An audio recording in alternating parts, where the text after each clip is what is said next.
ಕರಿಯಾ cinema ಟೈಮಿಂದನೂ ಕೂಡ ನೀವು Darshan sir ಜೊತೆ ತೂಗುದೀಪ ಫ್ಯಾಮಿಲಿ ಜೊತೆ ಕನೆಕ್ಟೆಡ್ ಇದ್ದೀರಿ ಅಂತ ಕೇಳ್ಪಟ್ಟಿದ್ದೀನಿ.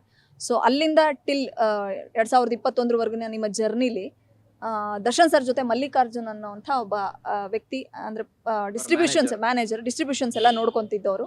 ಸೊ ಅವ್ರು ಏಕ್ದಮ್ ಕಾಣೆ ಆಗ್ತಾರೆ. ಒಂದು 10 ಕೋಟಿಗೂ ಹೆಚ್ಚು ಅವರಿಗೆ ಸರ್ಗೆ ಅಂದರೆ ಡಿ ಬಾಸ್ ಅವರಿಗೆ ನಷ್ಟ ಮಾಡಿ ಹೋಗ್ತಾರೆ, ಮೋಸ ಮಾಡಿ ಹೋಗ್ತಾರೆ, ಯಾಮಾರಿಸಿ ಹೋಗ್ತಾರೆ ಅನ್ನೋ ಸುದ್ದಿ ಆಗಿತ್ತು. ಬಟ್ ಅವತ್ತಿಂದ ಆ ವ್ಯಕ್ತಿ ಕಾಣಿಸಿಲ್ಲ.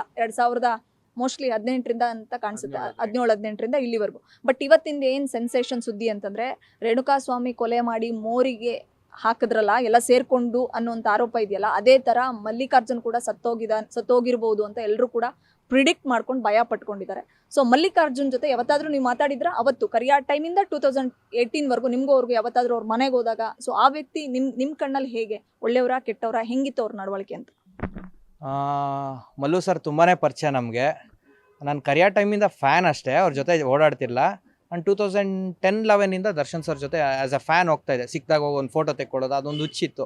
ಅದಲ್ದಿರೋ ಅವ್ರ ಬರ್ಡೇ ಟೈಮಲ್ಲಿ ಹೋಗಿ ವಿಶ್ ಮಾಡೋದು, ಅವ್ರಿಗೆ 12 ಗಂಟೆಲೇ ಹೋಗಿ ಮನೇಲೆಲ್ಲ ಓಡಿಸ್ಕೊಂಡು ನಮ್ಮ ತಂದೆ ಹತ್ರ ಓಡಿಸ್ಕೋತಾ ಇದ್ದೆ. ಅವ್ರ ಮನೆಗೆ ಹೋಗಿ ಕೇಕ್ ಕಟ್ ಮಾಡಿಸ್ತಾ ಇದ್ದೆ 12-13 ಆ ಟೈಮಲ್ಲೆಲ್ಲ. ಅದಾದ್ಮೇಲೆ ಸ್ವಲ್ಪ ಜಾಸ್ತಿ ಕ್ಲೋಸ್ ಆಗಕ್ಕೆ ಸ್ಟಾರ್ಟ್ ಆದೆ. ಅದು ಬಿಟ್ಟರೆ ಮಲ್ಲು ಸರು ತುಂಬ ಪರಿಚಯ ಇದ್ರು. ಯಾಕಂದರೆ ನಾವೊಂದು ಅಸೋಸಿಯೇಷನಲ್ಲಿದ್ದೆ, ದರ್ಶನ್ ಸರ್ ಅಭಿಮಾನಿಗಳ ಸಂಘದಲ್ಲಿ. ಆವಾಗ ನಾವೊಂದು ಕ್ರಿಕೆಟ್ ಆಡಿಸ್ತಾ ಇದ್ರು. ಅವರು ವರ್ಷ ಕ್ರಿಕೆಟ್ ಆಡಿಸ್ತೀವಿ. ನಾನು ಒನ್ ಆಫ್ ದಿ ಅಡ್ಮಿನ್ ಥರ ಇದ್ದೆ. ಆವಾಗ ಆ ಪೇಜ್ ಹ್ಯಾಂಡಲ್ ಮಾಡ್ತಾಯಿದ್ವಿ, ಪೋಸ್ಟ್ ಮಾಡೋದಾಗಲಿ ಅವೆಲ್ಲ ನಾವು ಮಾಡ್ತಾಯಿದ್ವಿ. ಆ ಟೈಮಲ್ಲೆಲ್ಲ ಮಲ್ಲು ಸರ್ ಬಂದು ಕ್ರಿಕೆಟ್ ಆಡಿ ಎಲ್ಲರ ಜೊತೆ ಚೆನ್ನಾಗಿದ್ರು. ಅದಾದಮೇಲೆ ಒಂದು 2-3 ಸತಿ ನನಗೆ ಯಾವುದದು ಗಾಂಧಿನಗರಲ್ಲಿ ಕನಿಷ್ಕ ಹೋಟ್ಲು, ಅಲ್ಲೊಂದು 2-3 ಸತಿ ಸಿಕ್ಕಿದ್ರು. ಎಲ್ಲ ಚೆನ್ನಾಗೇ ಮಾತಾಡ್ತಿದ್ವಿ. ಬಟ್ ನನಗೆ ಗೊತ್ತಿರೋ ವಿಷಯದ ಪ್ರಕಾರ ಒಂದು ಸಿನಿಮಾ ಡಿಸ್ಟ್ರಿಬ್ಯೂಷನ್ ಮಾಡ್ತಾಯಿದ್ರು ತೂಗುದೀಪ ಡಿಸ್ಟ್ರಿಬ್ಯೂಷನ್ ಕಂಪ್ನಿಯಿಂದ, ಪ್ರೇಮಬರ. ಆ ಸಿನಿಮಾ ಅದು ದುಡ್ಡು ಎತ್ಕೊಂಡೇನೋ ಓಡೋದ್ರಂತೆ ಇವರು. ಬಿಕಾಸ್ ಅವ್ರದ್ದೇನೋ ಸಾಲ ಇತ್ತಿದ್ರಿಂದ ನನಗೆ ಬಂದಿರೋ ಮಾಹಿತಿ ಇದು. ಅವಾಗ ದರ್ಶನ್ ಸರ್ ಯಾರೋ ಹೇಳ್ದಂಗಿತ್ತು ಇದು, ಹಿಂಗೆಲ್ಲ ಆಗಿತ್ತು ಅಂತ. ದುಡ್ಡು ಎತ್ಕೊಂಡು ಓಡೋದ್ರು ಅಂತ ಮಾಹಿತಿ ಇರೋದು. ಅದು ಕೊಲೆ ಆಗಿದೆ ಅದು ಇದು ನನಗೆ ಗೊತ್ತಿಲ್ಲ. ಇಲ್ಲ ಅದೇನೋ ಫಾರಿನ್ಗೇನೋ ಓಡೋದ್ರು ಅಂತ ಹೇಳಿ ಒಂದು ಮಾಹಿತಿ ಇತ್ತು. ಫೈನಲಿ ಈಗ ನಿಮ್ಮ ಕೆಂಗೇರಿ ಅಂದರೆ ಇವಾಗ ಹೋಗಿ ಸ್ಟೇಷನಲ್ಲಿ ಹೋಗಿದ್ರಿ ಅಂತ ಕೇಳ್ಪಟ್ವಿ. ಬೆಳಗ್ಗೆ ಏನು ಹೇಳಿದ್ರು ಪೊಲೀಸವರು? ನಿಮಗೆ ಯಾವ ಥರದ್ದು ಪ್ರೊಟೆಕ್ಷನ್ ಕೇಳಿದ್ದೀರಾ? ಅವ್ರು ಏನು ಹೇಳಿದ್ದಾರೆ? Final question. ಇಲ್ಲ, ನಮ್ಮ ಇನ್ಸ್ಪೆಕ್ಟರ್ ಸಾಹೇಬ್ರು ಇಲ್ಲ.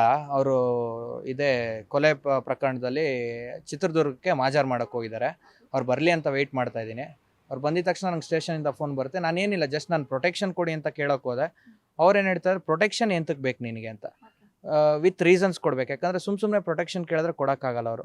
ನಾನು ಈ ಥರ ಥ್ರೆಟ್ ಇದೆ ಅಂತಂದೆ. ಥ್ರೆಟ್ ಇರೋದಕ್ಕೆ ನೀನು ಆವಾಗ ಥ್ರೆಟ್ ಇರೋದಕ್ಕೆ ಇವಾಗ ಯಾಕೆ ಬರ್ತಿದ್ಯಾ ಅಂದರು.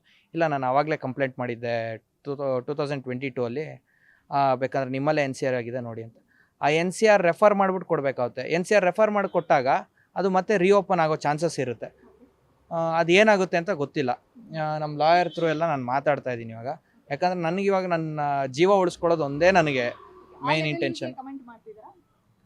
ತುಂಬ ಮಾಡ್ತಾ ಇದ್ದಾರೆ. ಈಗ ಮನೇಲಿ ನಮ್ಮ ತಾಯಿ ಇರ್ತಾರೆ, ಹಾಗಾಗಿ ನಾವು ಸ್ವಲ್ಪ ಮನೆ ಹತ್ರ ಎಲ್ಲ ನಾವು ಸೆಕ್ಯೂರಿಟಿ ನೋಡಬೇಕಾಗುತ್ತೆ. ಇವಾಗ ನಾವೆಲ್ಲೆಲ್ಲ ಓಡಾಡ್ತಿರ್ತೀವಿ. ನಾನು ನೋಡಿ ಬೇಕಂದರೆ ನಾನು ಆಚೆ ಹೋದಾಗ ನಂಗೆ ಗನ್ಮ್ಯಾನ್ ಇರ್ತಾರೆ, ಅವ್ರು ನನ್ನ ಪ್ರೊಟೆಕ್ಷನ್ಗೆ ಇರ್ತಾರೆ. ಮನೇಲಿ ನಮ್ಮ ತಾಯಿ ಒಬ್ಬರೇ ಇರ್ತಾರೆ. ಅವಾಗ ಹೆಚ್ಚು ಕಮ್ಮಿ ಆದರೆ ಯಾರು ನೋಡ್ತಾರೆ? ಲಾಸ್ಟ್ ಟೈಮ್ ಒಂದು ಸತಿ ಅದೇ ನಮ್ಮ ಕಂಪ್ಲೇಂಟ್ ಆದಾಗ ಕಲ್ಲೆಲ್ಲ ಹೊಡೆದಿದ್ರು ಮನೆಗೆ. ಏನಾರು ಹೆಚ್ಚು ಕಮ್ಮಿ ಆದರೆ ಯಾರು ನೋಡ್ತಾರೆ? ಅವ್ರೇನೋ ಅವ್ರ ಅಭಿಮಾನಕ್ಕೆ ಹೊಡಿತಾರೆ. ಈಗ ಆ ಕಡೆ ಏನಾಗಿದೆ ಅಂತ ಒಂದು ಸತಿ ತಿಳ್ಕೊಂಡು ಅವ್ರು ಏನು ಮಾಡಬೇಕು. ಈಗ ನನ್ನ ಕಡೆಯಿಂದ ತಪ್ಪಾಗಿತ್ತು ಅಂದರೆ ನಾನು ಕಾಲಿಡ್ಕೊಳ್ಳೋಕ್ಕೂ ರೆಡಿ. ನನ್ನ ಕಡೆಯಿಂದ ತಪ್ಪೇ ಆಗಿಲ್ಲ, ನಾನು ಯಾಕೆ ಸುಮ್ಮನೆ ತಲೆ ಕೊಡಬೇಕು? ಹಾಗಾಗಿ ನಾನು ಪ್ರೊಟೆಕ್ಷನ್ಗೋಸ್ಕರ ನಾನು ಇವಾಗ ಕಂಪ್ಲೇಂಟ್ ಕೊಟ್ಟು ನಾನು ಪ್ರೊಟೆಕ್ಷನ್ ಕೇಳ್ತಾ ಇದ್ದೀನಿ. ಗ್ಯಾರಂಟಿ ನ್ಯೂಸ್, ಸುದ್ದಿ ಖಚಿತ, ನ್ಯಾಯ ನಿಶ್ಚಿತ.